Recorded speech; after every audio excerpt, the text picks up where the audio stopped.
Good morning to you. I am Mark Sudduth, and here's what's up in the tropics. It is Wednesday, the 24th of August, 2022, and looking out across the Atlantic Basin today, a few areas to watch here. Things are starting to get a little bit more active as we round out the last week of the month. This is what it looks like on the 5-day expanded graphic there.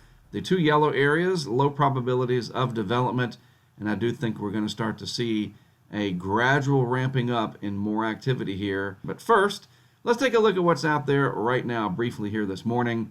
Going to watch these two areas right here. First, the upper level low. I'll show it to you on the satellite animation in just a moment. That upper level low is interesting now, starting to develop more vorticity down near the surface. This is about 850 millibars or 5,000 feet above the surface. But yeah, it's starting to get a little bit more concentrated there. So we'll have to watch that. And then this area down here, north of South America and east-southeast there of the Windward Islands. A lot of chatter about that, especially after yesterday's 12Z GFS. Got a lot of people talking about it. We'll certainly watch it. There's a piece of energy there. It is late August. It'll move into the Caribbean. I suspect that it'll start to try to develop once it reaches, let's say between 75 and 80 degrees west longitude. And again, I'll point that out in more detail in my longer version of this discussion later today. All right, satellite animation. There's that upper level low between Bermuda and Puerto Rico. A lot more in the way of shower and thunderstorm activity associated with it, but it's kind of little blobs of it instead of being concentrated, and certainly no banding with it, right? There's no circulation developing, but it is sitting there. Water temperatures are nice and warm underneath that system along the ocean's surface.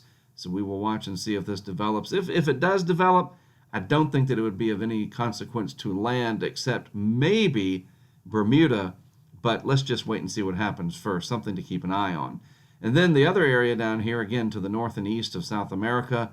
Kind of hard to believe we're saying that, right? But we are. That's where it sort of originated from, is this cold surge that pushed up the Amazon from the south, where it's wintertime, remember, and that has created more convergence and vorticity in the southwest tropical Atlantic, and we're starting to see this gradually start to become slightly better organized, and that's all going to push into the Caribbean Sea.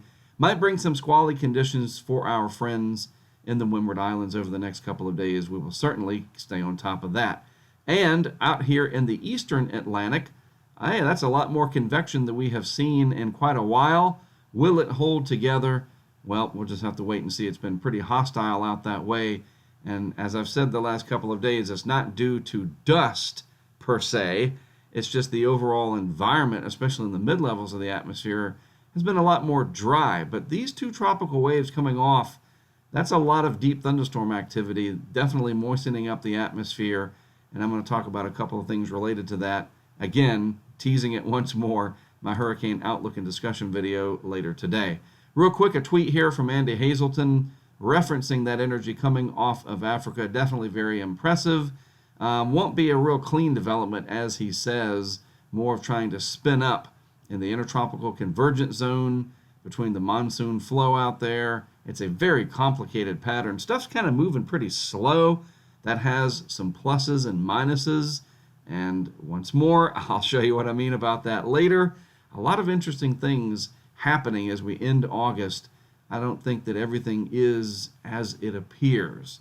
There may be some interesting things that could really influence September and October, and I'll talk about that again later today. All right, and this is a big reason why. I mean, look, that's the GEFS. That's the Ensemble Forecast system from the GFS from this morning, the 6Z run.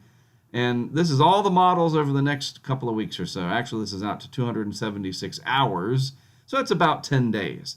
No, that's not, 200 hurricanes or anything.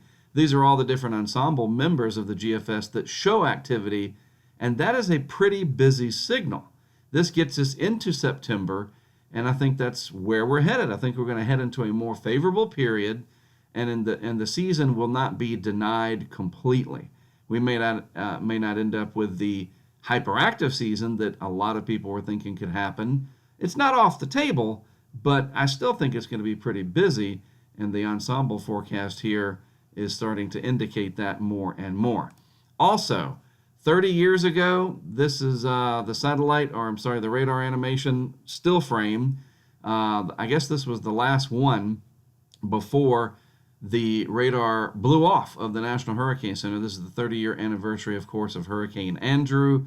I will reflect on that myself. This is definitely what did it for me.